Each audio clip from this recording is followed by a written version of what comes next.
So how's everybody doing tonight? Y'all okay? Hang on, my computer's going to be difficult as usual. Okay, there we go. So tonight, sorry, I'm a little bit discombobulated, I guess is maybe the word. It has been the week, excuse me, from hell in terms of advising. I came in Monday morning after working Saturday all day to 337 emails, and I got it down to 83 yesterday. And I got it down to about 20 by last night, and then I jumped right back up to 183. So now I'm down to 46. So if you're one of those individuals that has emailed me, just be patient with me. I'm working as fast as I can and try and pull in 12-hour days to do this. So it's all part of it, but like I said, I literally have been advising up until about 2 minutes ago. So if I seem a little bit distracted, I am. That's the truth. So what I wanted to talk with you guys tonight about is, you have an assignment that was actually given to you in Module 2 about unpacking the standards. Now, you do not have to go through and do all 3 of those templates, but I wanted to give you 3 different options because there are more ways to actually unpack and deal with standards than just, one particular template. Now, our book, written by Wiggins and McTighe, they're also the people who did backwards design and all of those kind of things. So I personally like the Understanding by Design template the best because I think it's the most comprehensive, it's the easiest to use, I think it's the most effective in terms of products that you get out of it. But like I said, there's a million other templates out there that you can use. So let's start talking about specifically what it means to unpack a standard and why this is so important. So I'm going to share my screen with you guys. There we go. Can y'all see the screen? Just give me a thumbs up or nod or something. Okay, good. All right, so like I said, we're talking about unpacking standards and helping us to use that to guide and develop curriculum. Now, I came from, very large school districts in my career, and quite honestly, the school district always provided us with curriculum, etc. But I will tell you, my experience was curriculum always has room for growth and for improvement. I have yet to see, and I've studied hundreds of curriculums from across this country, a perfect curriculum. There is no such thing.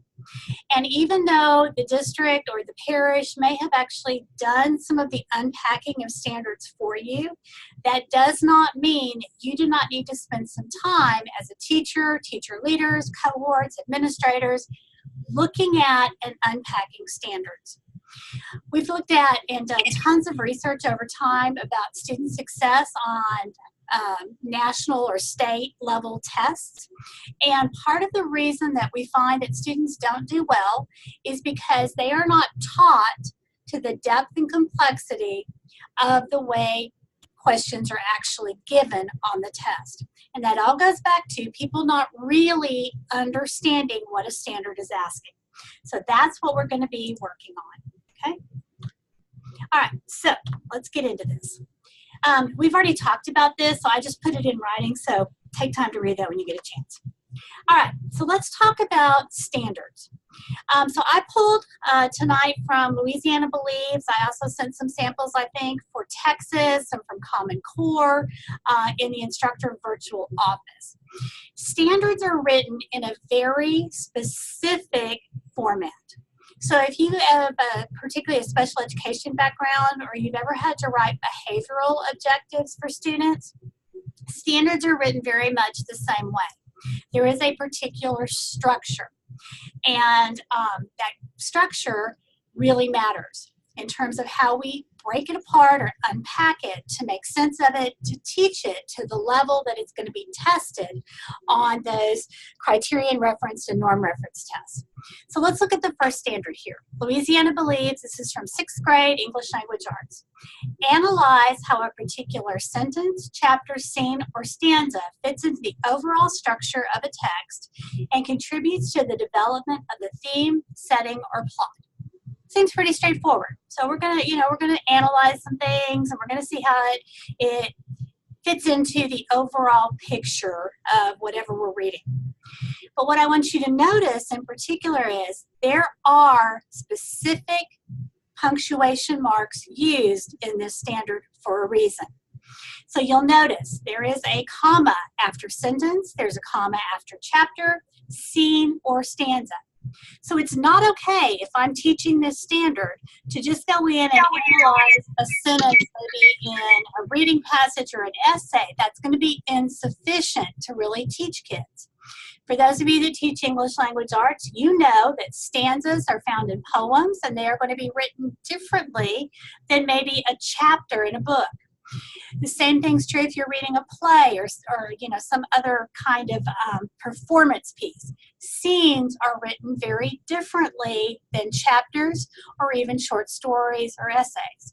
We also know that narratives are written in a different format than expository writing. So what you have to make sure you're looking at is, where are these commas? Because while this is a single standard, each one of those commas is indicating to us we have to teach this particular skill in each one of these types of scenarios, okay? So not only do you have to get the students to understand and analyze, they have to be able to make that connectivity between a sentence within blah, so let's say a sentence within a scene, and how does that help to develop the theme, the setting, and it says, or the plot, I would actually make that and. So as an English language arts teacher, I can't just teach this one standard one time, let's say for a narrative essay, and talk about theme or setting. What I'm going to have to do, and this is why it's so important that you spend time as teacher leaders helping other teachers to look at these standards. I'm going to have to teach students how to analyze a sentence in a chapter as it relates to the theme, the setting, and the plot. I'm going to have to also teach them how to use a particular sentence from a scene and how it contributes to the development of the theme, setting, and plot. Same thing's true for stanza. So does that make sense? Okay.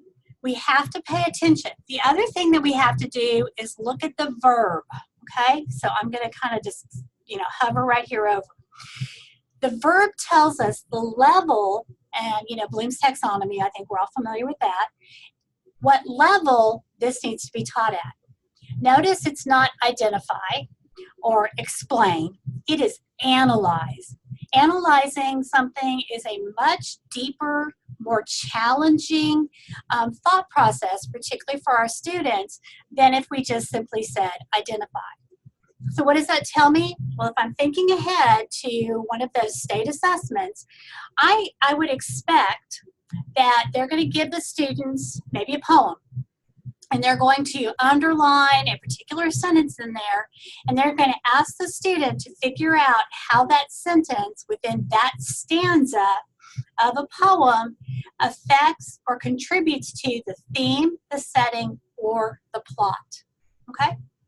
So I'm not trying to, just pound this into your heads, but I kind of am, because my experience working with teachers, and I've worked with thousands of teachers over my lifetime, teachers just read it and they think, oh yeah, it's not that big a deal. It's not until you really think about each and every component and you break it apart into those subsequent components as a part of your lesson or unit planning.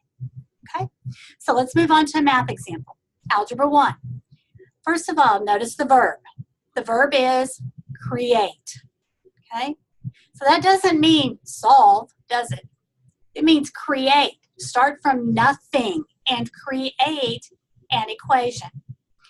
I'm sure we've all had the experience. It feels like I have literally observed thousands of math teachers who give the students 20 problems and tell them to solve them.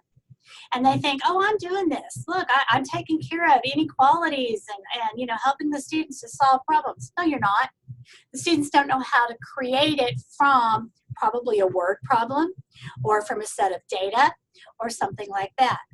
So, that good old blackboard math where the teacher just, is solving all these problems on the blackboard and the kids are copying them down doesn't get you to success on an objective like this. So we have to teach our students how to create an equation from, like I said, it may be a word problem, it could be a set of data, it could be a graph, it could be a chart, it could be any number of things. They have to know how to create equations that describe the relationships between numbers. So for example, they're going to create equations as well as inequalities in one variable and use them to solve problems. You also have to teach them to do equations that are linear, quadratic, and exponential. That is a very challenging standard, and it's not something that can be easily taught in a single lesson. And again, we're going to pay attention to not only that verb, create is much higher on Bloom's taxonomy than, like I said, solve or understand. It also, we've got a colon here as well as those good old commas that tell us each one of these component pieces matters, okay? So, what do we have to do when we unpack a standard? Step one, find your verb. Where does that fall on Bloom's taxonomy? What do learning activities look like that are going to meet the rigor level of those verbs?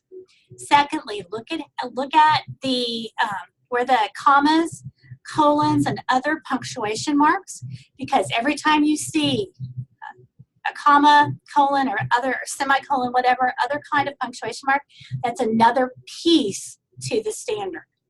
Then you also have to see how it all fits together. Okay, so just reading a standard is not enough, guys. You got to really think about it. Okay, so let's look at this one from Texas, and I chose a lower grade, grade 2.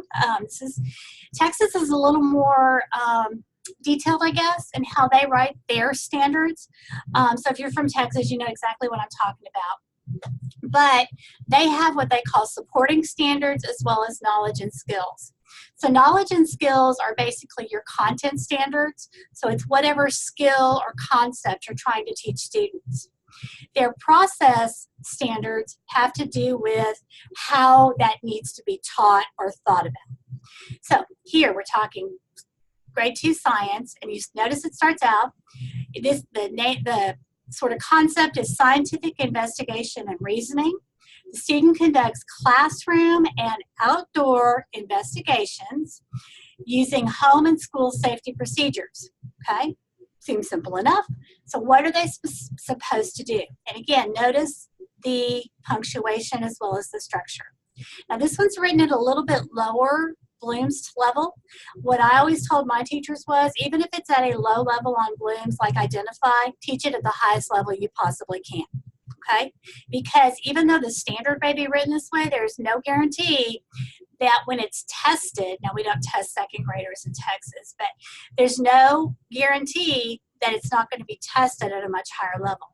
So they have to using school safety procedures, identify and demonstrate, so that means they have to do something, safe practices, including they have to wear safety goggles, wash their hands, and use materials appropriately. They have to be able to describe or to be able to tell someone else what a safe practice is, and then identify and demonstrate how to use, conserve, and dispose of natural resources through, and again, notice many, many, many commas here. So lots of things that have to happen for this to be adequately taught. First glance, looks pretty simple, looks pretty straightforward. However, when you're planning really good lessons that are going to teach a particular standard, again, you have to pay attention to this. So, teachers need to do this. Administrators, you need to know how to lead teachers to do this. I will tell you, most teachers come out of college with wonderful educations and great intentions, and they have never one time in their life been asked to look at and unpack a standard to appropriately apply it, to create effective units, lesson plans, work assignments for students, etc. You're going to have to show them how to do this. And if you don't know how to do it, then we know we've got some issues. Okay? This is from Common Core, and again, I'm not going to go through all of these ad nauseum, but you can see again, notice the structure.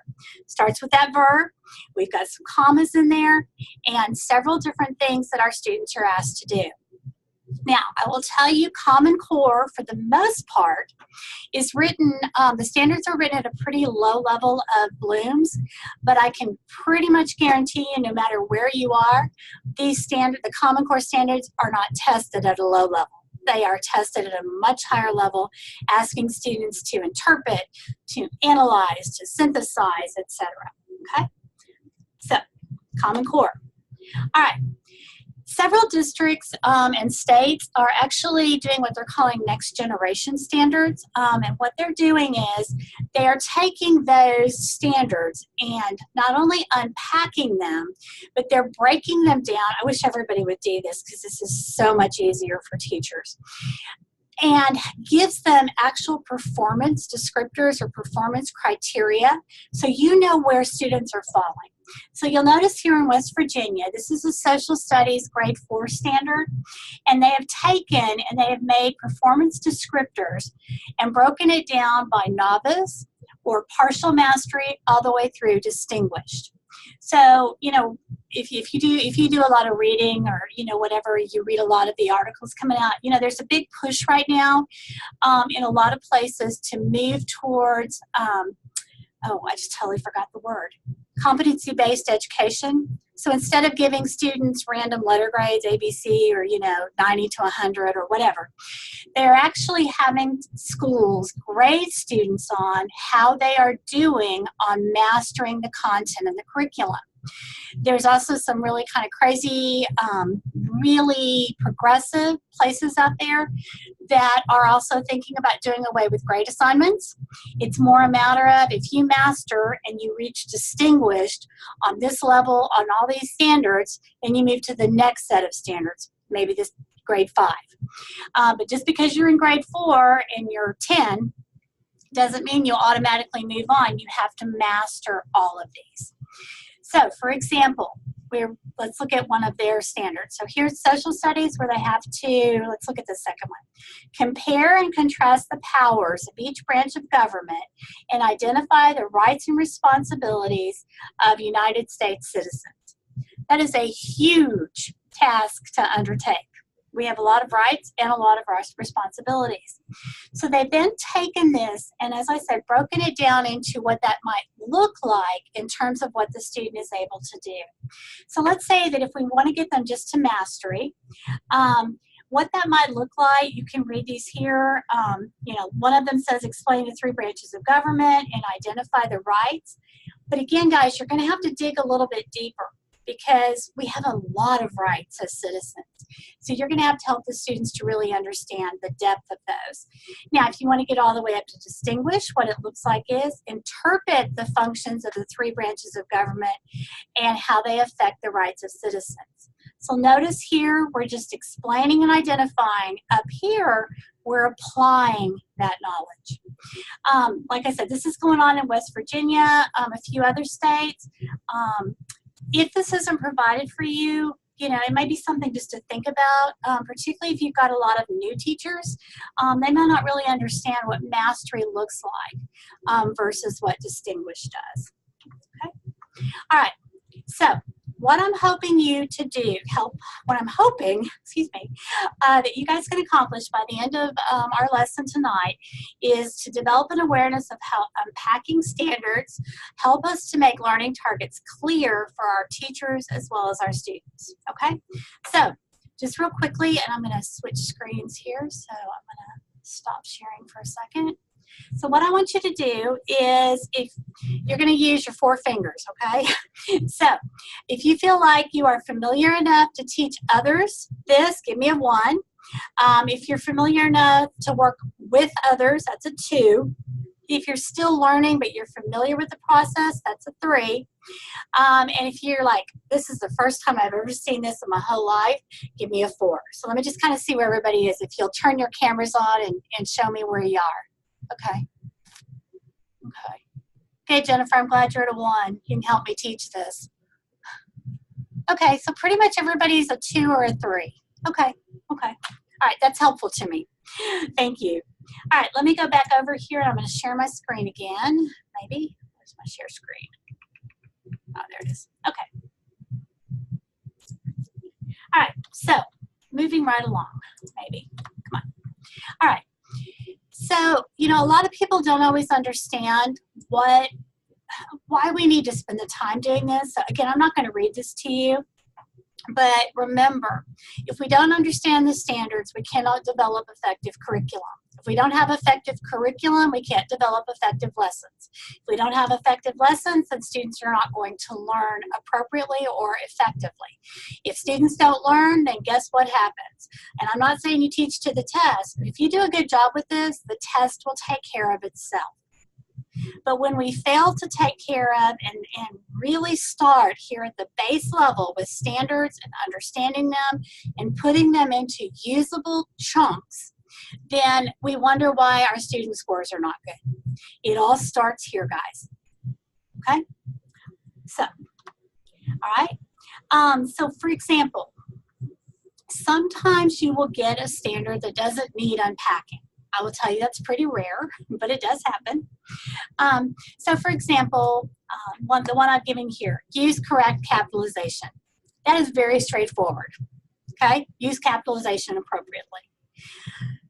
Now, very rarely do you see them written like this. Usually it's going to be use conventions of standard English to include capitalization, commas, usage, whatever, okay? Okay, now, notice the difference between a standard, let's go back up to the previous one, use correct capitalization. Does not need unpacking, that one's good to go. We can absolutely move forward with our lesson planning. Look at this one though. These absolutely need to be unpacked because, if you'll notice, we have to determine the main idea of a text, that's one part, recount the key details, that's part two, and then we have to be able to teach our students how to explain how they support the main idea. Three separate pieces that we have to make sure that we're getting. Okay? So, Ms. Johnson? Yeah? You are not sharing your screen. Yeah, I don't know why I'm not either because it says it is. Yeah, somebody just did that. Thank you for letting me know. Hang on. No. Can you see it now? Yes. Okay, thank you. Sorry. My computer's being wonky today. So, real quickly, just so you can see it again. Hang on. No unpacking needed. Very simply, you know, mentally add 10 or 100 to a given number and subtract. Very simple, straightforward. Use correct capitalization. Notice here, and again, it all goes back to look at your verb, then look at all of your punctuation. This standard has to be unpacked. Draw a picture graph and a bar graph. Okay, so we already know there's two ways we have to demonstrate this. With a single unit scale to represent a data set with up to 4 categories. Okay, solve simple, put together, take apart, and compare problems using information presented in a bar. Not straightforward, needs to be unpacked, and maybe each element needs to be either taught in isolation, or if they're going to be taught together as part of a bigger concept or lesson, you have to make sure you're showing students and helping them to understand each component piece of this. Okay, so how do you go about doing this? Pretty simple 5 steps. Okay, read it to make sure you get the overall context. Also, too, a lot of times in state standards or curricula, you're going to find there's introductory information as well as maybe some footnotes. Take the time to read that. It's not just there for fun. In fact, I know in Dallas when we did, we created this whole rubric on teacher observations and stuff and how to score it appropriately and what it all meant. I will tell you the most important information was in the footnotes and nobody paid attention to it. So make sure that you're doing that. Okay, so determine the target type. So look at your verbs. So what I suggest doing is underline those verbs. Then read aloud or think about the knowledge, the reasoning, the skills and performance, or the product expected. Those are going to be your nouns. So what I always taught my teachers to do is we would first underline our verbs, then we go in and circle all the nouns. Once I do that, I have a pretty good idea of what needs to be taught. So from there, you develop those essential questions. So by the end of the lesson, students will be able to What is it that you want them to do in this particular lesson? Also, make sure you're looking for concept or skills. So, for example, a skill might be that they need to be able to analyze data to look for trends in their graphs, okay? So highlight those so that you make sure that you're teaching that concept or skill as well. Also, look if there's multiple learning targets within a standard. There generally is going to be. So you might need to treat each learning target separately, and then you have to go back through this process again. So what do I mean by that? Let's go back to one of our standards, okay? So right here, determine the main idea of a text. That's one learning target. If I need to recount the details and explain how they support the main idea, that's a second learning target. So if I were going to use that process, I would underline in this first part my verb, determine.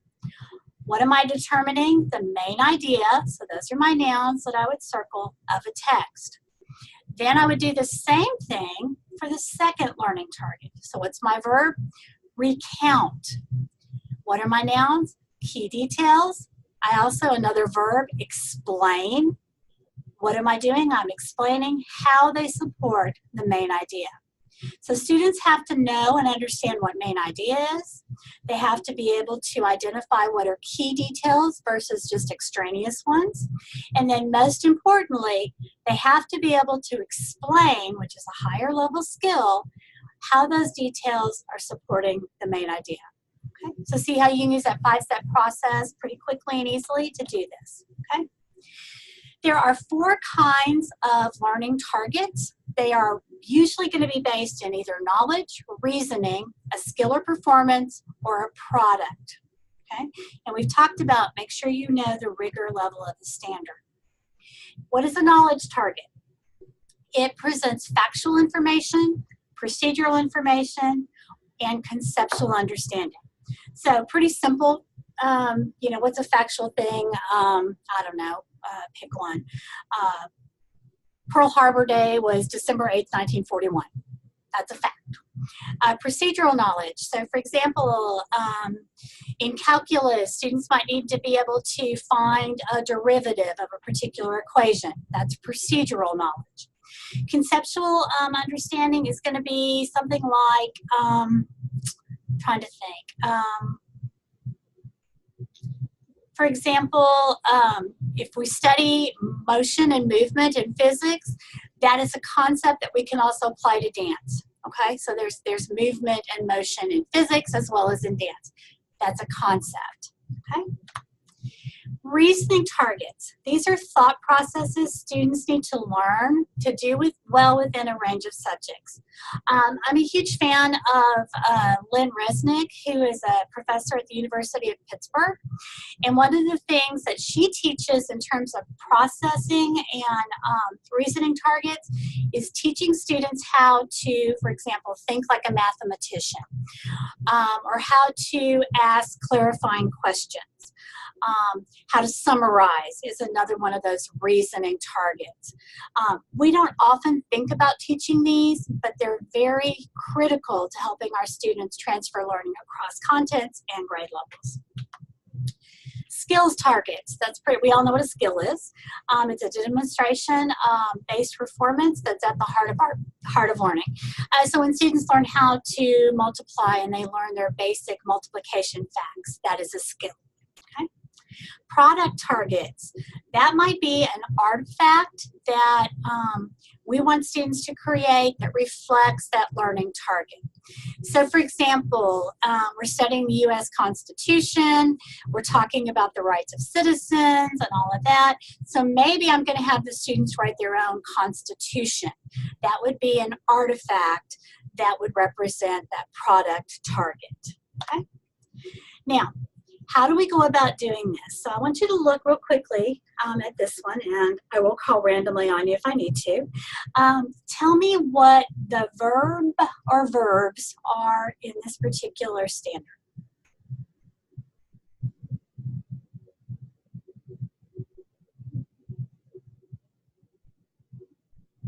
I gave you an easy one to start off. y'all just chime in and tell me. Determine. Yeah, determine is our verb. Okay, this one only has one verb, so that makes things a little bit easier. Okay, so what are we determining? What are your nouns? The meaning of general academic. Okay, so that's part of it. That's one learning target. What's our others? Domain-specific words. Okay, that's learning target 2. What else? And phrases in a text.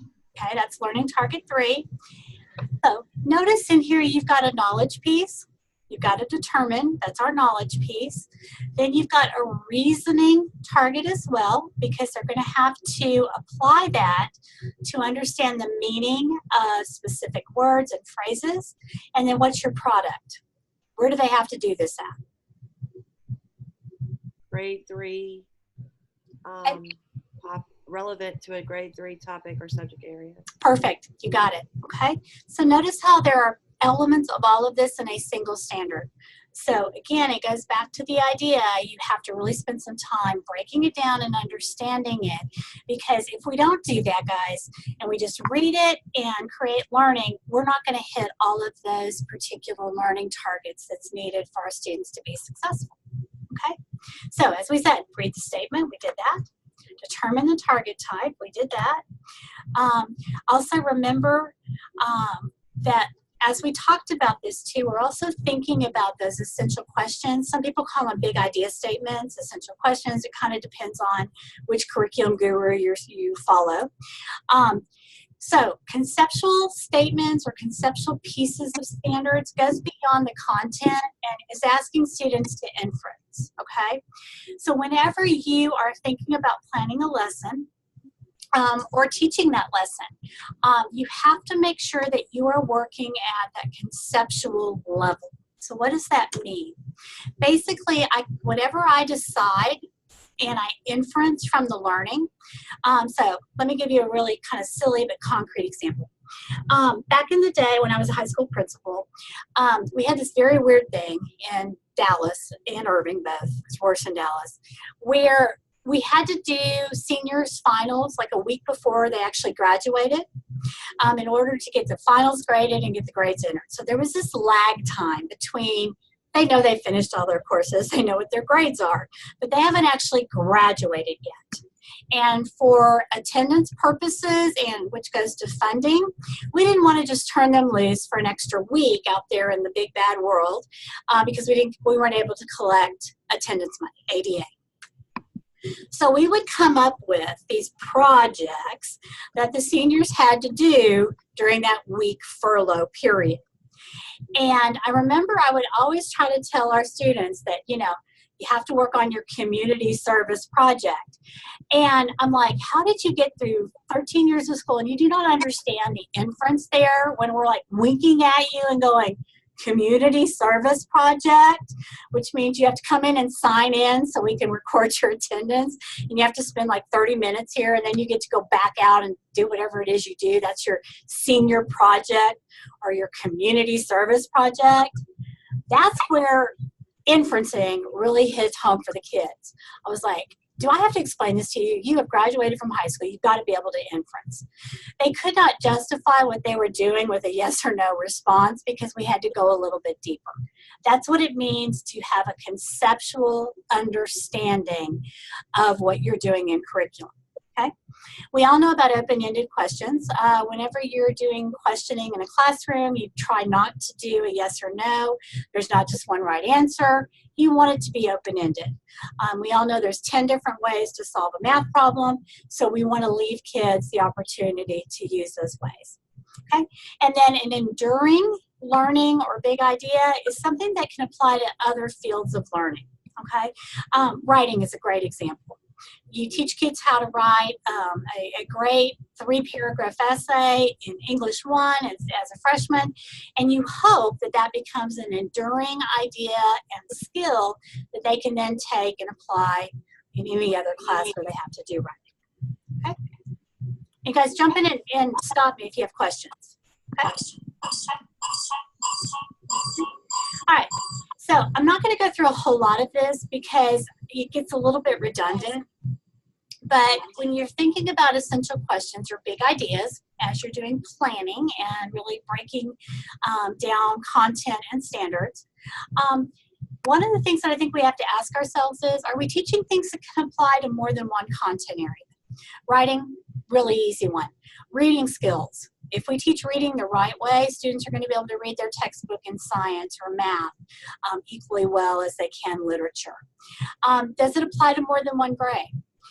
So for example, one of the things that we were noticing when I was an assistant superintendent, I had pre-K-12 schools, was that our writing scores were really taking a big dip when they hit about 8th grade.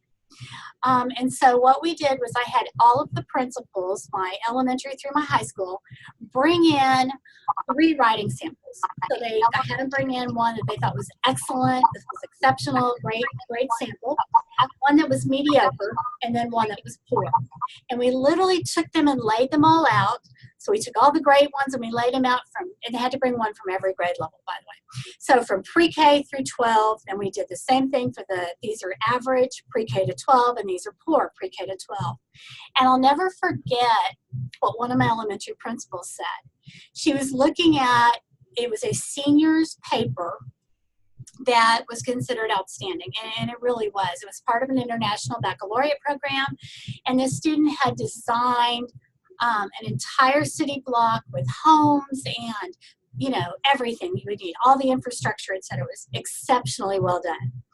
And she's looking at what her kids were doing in pre-K, and she said, okay, if I'm supposed to get this student here from pre-K through elementary school to be able to do that by the time they graduate, we've really got to ramp up what we're doing in writing in pre-K, kinder, and first.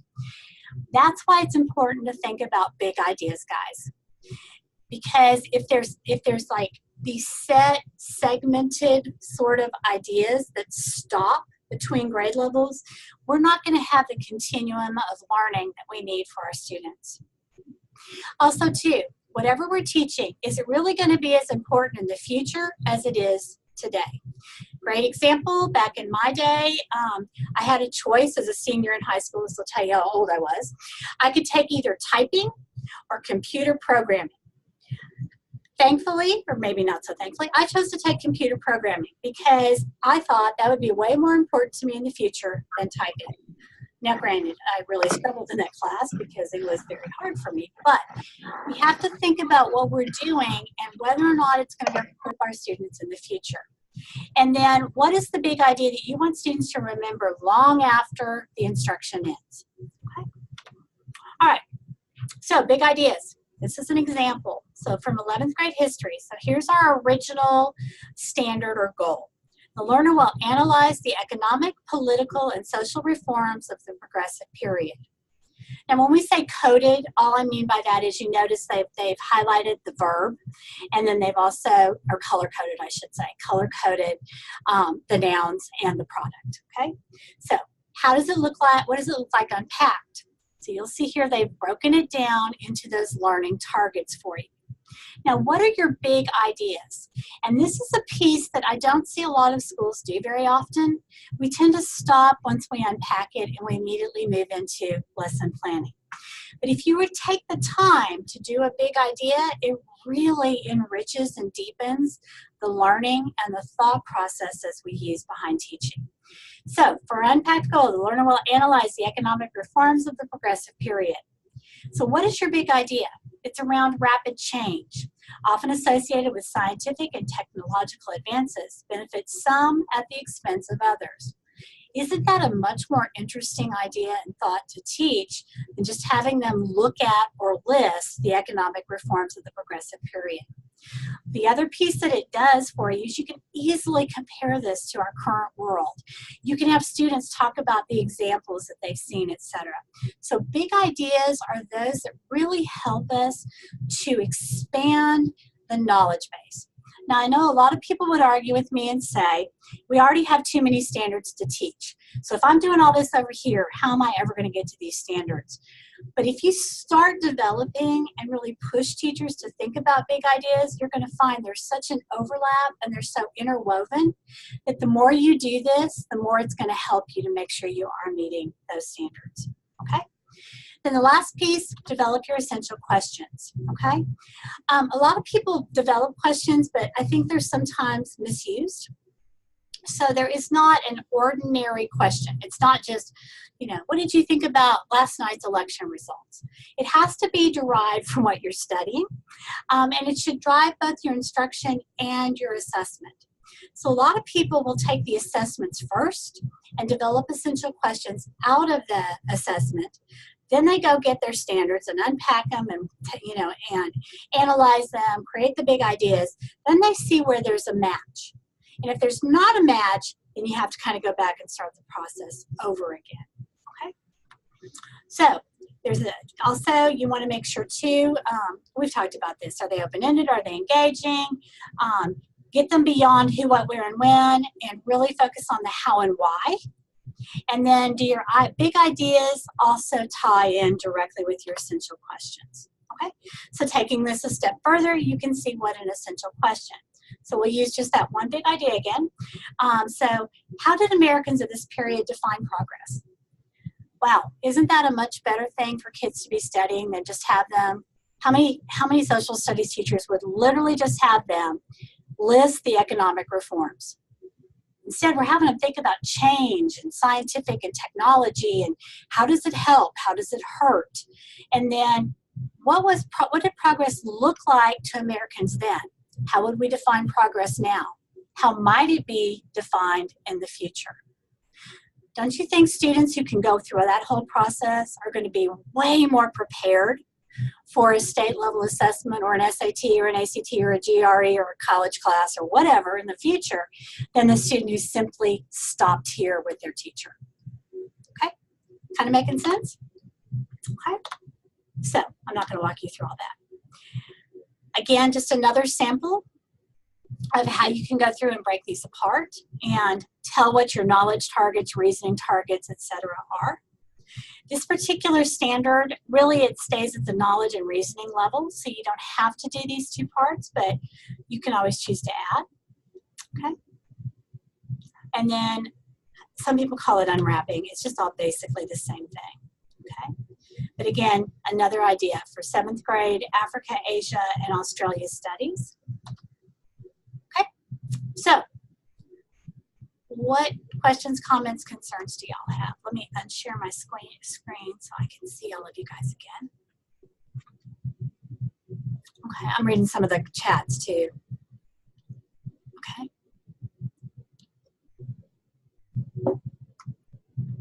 Are y'all going to make it this easy on me tonight? No questions? I did such a brilliant job of explaining this.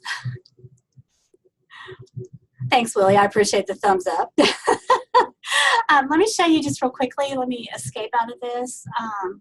In case you had any questions about the particular assignments. Okay, so let me just share my screen again. Where is it? This one. Okay. Share. There we go. Okay, so again, you can choose one of 3 templates, whichever one you like. And again, it's pretty simple. This one, you literally list the standard here.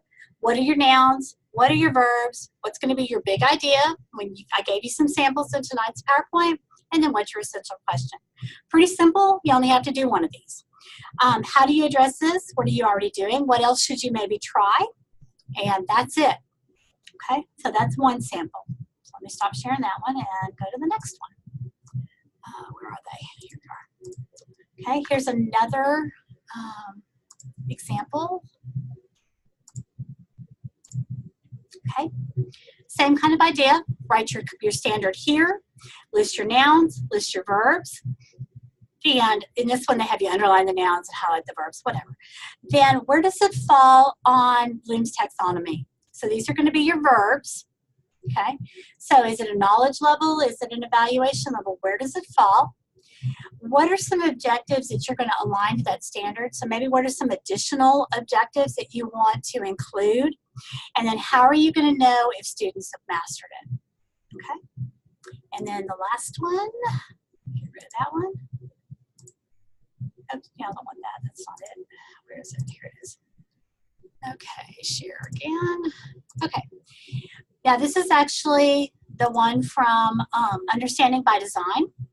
And again, establish goals. So this is where you would write your standards.